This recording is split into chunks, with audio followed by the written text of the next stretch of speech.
Olá, eu me chamo Carlos Eduardo e eu vou falar sobre alguns processos importantes da química, envolvendo solubilidade, processos de dissolução e saturação de soluções. Sempre que nos perguntamos por que algumas coisas se dissolvem em água e outras não, ou por que depois de um certo ponto o açúcar deixa de se dissolver em água, estamos nos referindo a esses exatos temas: solubilidade, saturação e processos de dissolução.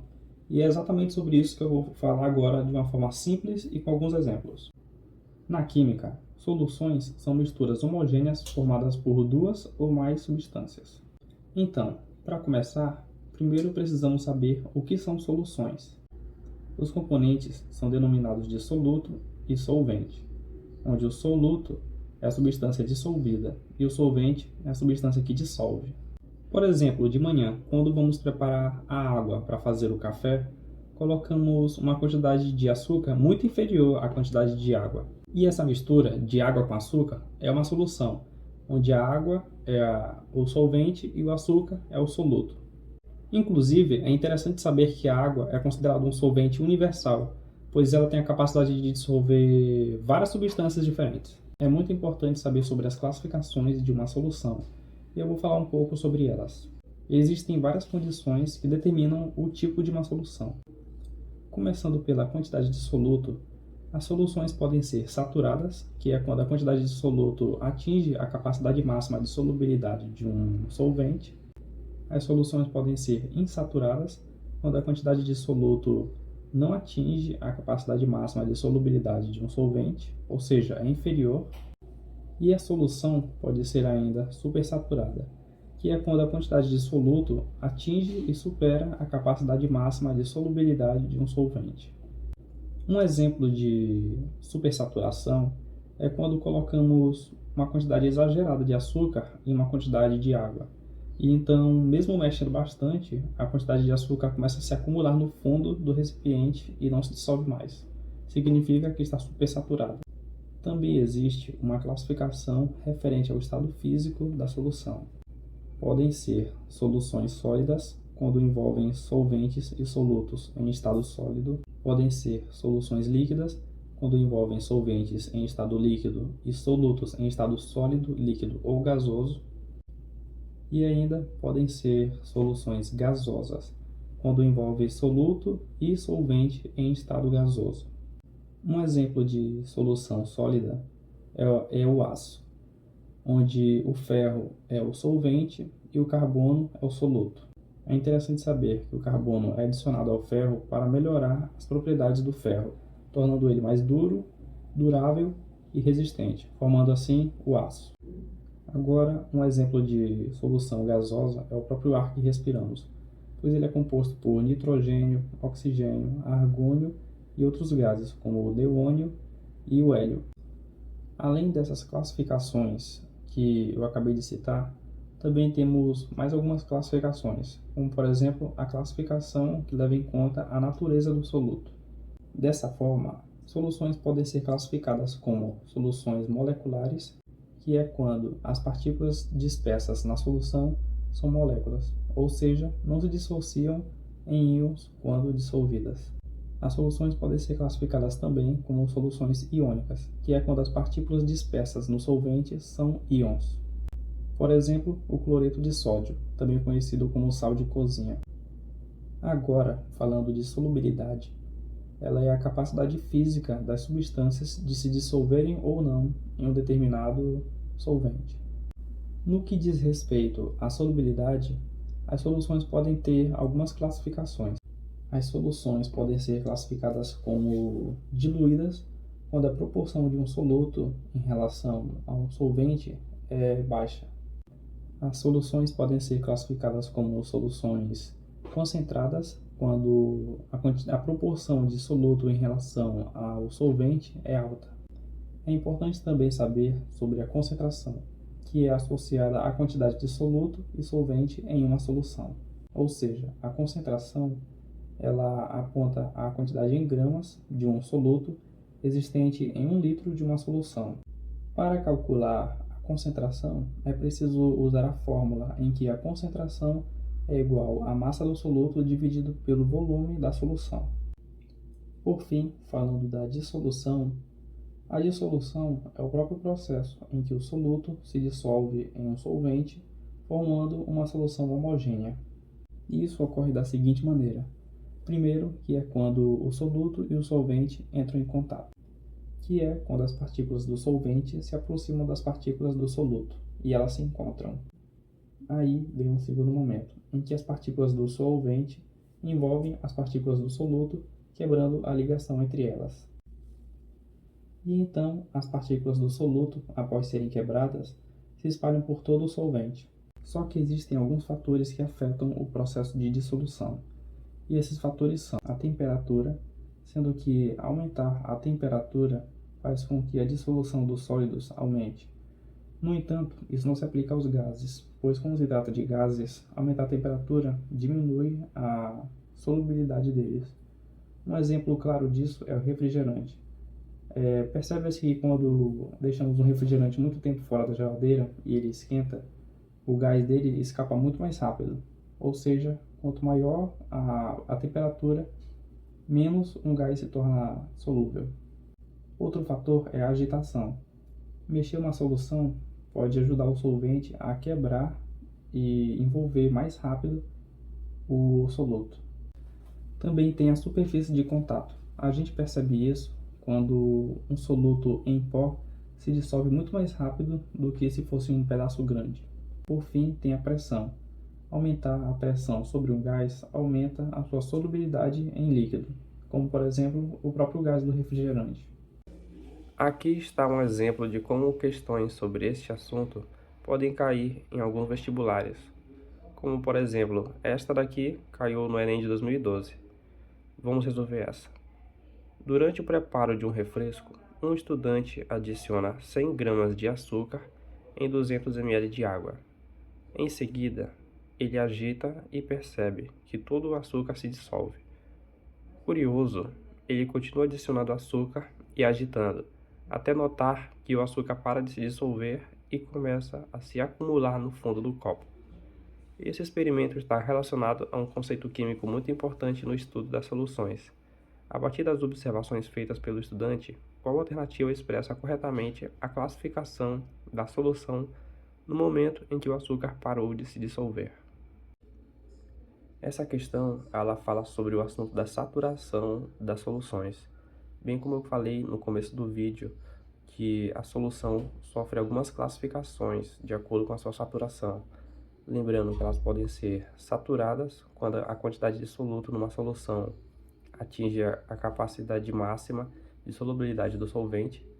Elas podem ser insaturadas quando a quantidade de soluto não atinge e nem supera a capacidade máxima de solubilidade do solvente. E ainda supersaturada, quando o soluto ele atinge e supera a capacidade máxima de solubilidade do solvente. A alternativa A diz solução insaturada. Uma solução insaturada ainda pode dissolver muito soluto ainda. E no início da questão, quando era apenas 100 gramas de açúcar, a solução era insaturada. No entanto, a pergunta diz que o açúcar parou de se dissolver, ou seja, já atingiu o limite. Então não pode ser a letra A. A alternativa B diz solução saturada. Uma solução saturada é o ponto em que não cabe mais soluto dissolvido, quando o solvente já dissolveu o máximo que consegue naquela temperatura e pressão. E isso acontece no momento em que o açúcar começou a se acumular no fundo do copo. Então, a letra B, solução saturada, seria a correta. A letra C diz solução concentrada. Não poderia ser essa, porque uma solução é concentrada quando há uma grande quantidade de soluto dissolvida em pouca quantidade de solvente, mas não necessariamente saturada. Ou seja, quando ela passa da capacidade máxima, mas ela está dissolvida, que não é o caso aqui, pois ela passou da capacidade máxima e o açúcar não se dissolveu, ele começou a se acumular no fundo do copo, então não pode ser a letra C. A letra D diz que é uma solução diluída. Não pode ser essa, porque a solução diluída é exatamente o oposto da solução concentrada, que é quando tem pouco soluto no solvente. E não é o caso aqui, pois o aluno colocou muito açúcar, tanto que passou do limite. Então essa alternativa não faria sentido. A alternativa ela diz que a solução é supersaturada. Não pode ser também, porque uma solução ela é supersaturada quando ela consegue manter mais soluto dissolvido do que normalmente conseguiria, mas só em condições especiais, que não é o caso aqui, pois ela não conseguiu manter dissolvido a capacidade que superou a solubilidade do solvente. E por isso não pode ser essa alternativa. Dessa forma, sabemos o porquê não podem ser as outras e porquê é a alternativa letra B. Aqui nós temos uma questão IFPE de 2018 que reforça o mesmo assunto. Vamos resolver. Um técnico de laboratório precisa preparar uma solução aquosa saturada de cloreto de sódio, NaCl, a temperatura ambiente. Portanto, para isso ele precisa adicionar sal à água até que parte dele não se dissolva mais, mesmo com agitação. Após algum tempo, ele aquece a mistura levemente, o que faz o restante do sal se dissolver. Em seguida, ele deixa a solução esfriar naturalmente, sem agitar, e percebe que o sal não se deposita no fundo do recipiente. Considerando o processo descrito, a solução obtida após o resfriamento é classificada como: Alternativa A, saturada. Uma solução é saturada quando a quantidade de soluto atinge a capacidade máxima de solubilidade do solvente e não ultrapassa. Então, não pode ser essa letra A, pois na questão é dito que ele passou, depois que ele aqueceu levemente, ele conseguiu dissolver a quantidade de sal que ultrapassou a capacidade máxima de solubilidade do solvente. Então, não pode ser a letra A. Letra B diz insaturada. Não pode ser insaturada, pois uma solução insaturada tem a capacidade máxima de solubilidade do solvente muito superior à quantidade de soluto, ou seja, a quantidade de soluto é baixa, então não pode ser letra B, pois a questão fala que ele ultrapassou e dissolveu ainda depois de ser aquecido. A letra C diz supersaturado. Uma substância, uma solução, ela é supersaturada quando a solução ela apresenta um soluto que ultrapassou a capacidade máxima de solubilidade do solvente, e mas ainda assim está dissolvido nela. Então, essa é a resposta certa. A alternativa D diz diluída. Não pode ser essa, pois diluído é algo que, quando tem pouco soluto no solvente, então não pode ser. A letra E, apesar dessa solução ser supersaturada, considerada instável, não pode ser, porque isso é instável não é um termo de classificação química de uma solução, então não é a letra E. Portanto, a letra certa é a letra C.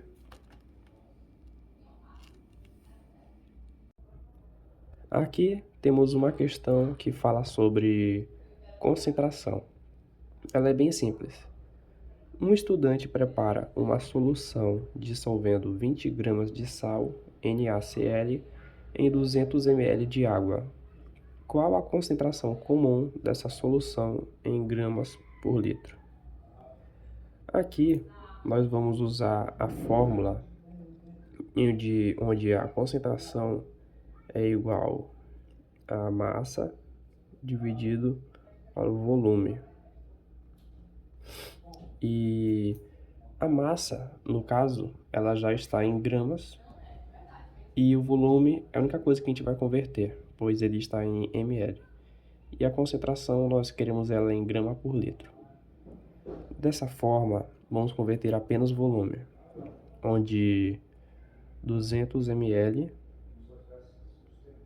é igual, convertendo 200 ml dividido por 100 é igual a 0, por 100 não, por 1000, diga. é igual a 0,2 litros. E aplicando na fórmula, vai ficar dessa forma aqui. Concentração é igual a 20 sobre 0,2, que vai ser igual a 100 gramas por litro. E esse seria o resultado usando a fórmula da concentração, uma questão bem simples sobre concentração. Então, com isso aprendemos que dissolver substâncias é muito mais do que mexer num copo. É um processo químico importante que envolve moléculas interagindo entre si e formando soluções.